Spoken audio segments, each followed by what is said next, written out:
Finally, the lose your belly diet.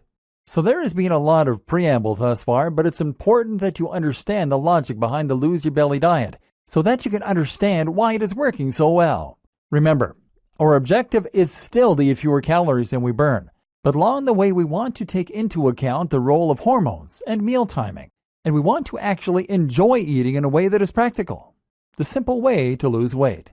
If you were to boil weight loss down to its simplest possible parts, then the main take-home point would still be to eat less, and to specifically eat less of the bad stuff. What counts as bad stuff? Simple carbs, which just so happens to be most of the empty calories as well. In other words, if you eliminated processed foods like sausage rolls and pork scratchings, along with all the sweets and treats like crisps, chips, chocolate, cake, and candy, then you would be able to enjoy a diet with far fewer calories immediately, and you would at the same time not be losing anything important from your food intake. This is not rocket science, it's pretty straightforward. While you're at it, make sure you get rid of any excess of sauces. So that means squirting large amounts of mayonnaise onto your food, and certainly sugary drinks. Did you know that a glass of Coke has as much sugar as eating 2 Cadbury's cream eggs? So remove the bad stuff, and where possible, just replace it with a vegetable like a carrot or a fruit like a banana. In fact, make a conscious effort to make sure that you are getting more nutrients. That guideline about fruits and vegetables, follow it. This doesn't have to be complicated or a slow process. It can be as simple as ordering a smoothie from Starbucks in the morning instead of a cappuccino, which is also filled with sugar, FYI. Even if it just means taking a vitamin tablet, this is one of the most important points I want to ram home.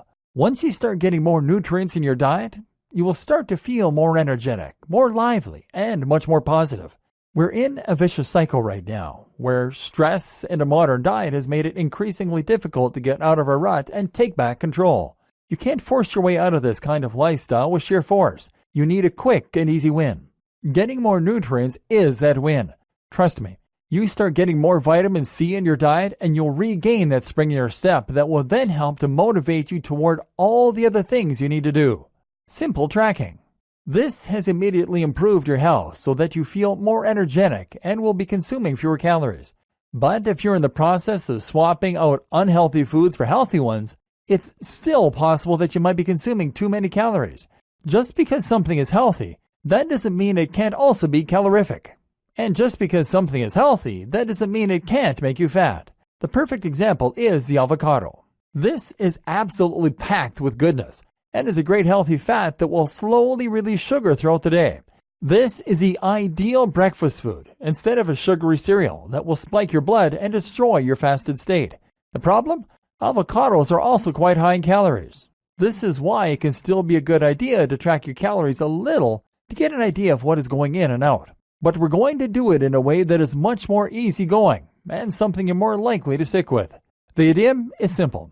You will calculate the amount of calories you consume over a few average days and the amount you burn over a few average days. Now you know a rough target, and you will have an idea of what some of the staples in your diet do to your calorie total. This is when my wife and I stopped buying a tasty shop-bought pizza after realizing it was well in excess of 1,000 calories each. Now you'll have more of a feeling for when you're getting close to your threshold, and you know which healthy alternatives you can snack on to tide you over. Ride the tide. Better yet, make your meals consistent. If you make your meals consistent, then you can know precisely how many calories are in it, as near as possible at least, and you won't need to constantly scan and calculate. Didn't I just say how a program that's too rigid is folly, though? Well, yes, but you see, this is where the clever part of this diet comes in. The idea is that for the first 2 meals of the day, you are going to eat in a manner that is entirely predictable. If you do switch your lunchtime dessert, then it will be something that is pre-approved, which won't spike your blood sugar, and which isn't too high in calories. The aim is to keep these meals very clean, very nutritious, and very low in calories. They should also be things that satisfy you, though, and things that you can easily acquire and prepare. If that means buying from a salad bar or similar, then so be it. This might seem miserable, eating the same 2 meals every single day, but actually it is the precise opposite. The purpose of these 2 meals, you see, is to allow you to eat whatever you want in the evenings. If you know that you have only consumed 500 to 700 calories by dinner, then that means that you can go all out without worrying much at all and still remain under your target. Most people do not view lunch and breakfast as social in the same way. These meals tend to be eaten quickly and viewed as something of an inconvenience. Breakfast, for many of us, is stuffed down on the way out of the kitchen in the morning, while lunch is often a similar lunchbox meal eaten alone. So why not just redesign your breakfast and lunch to make sure you aren't getting too many calories and to ensure you're filling up on important nutrients?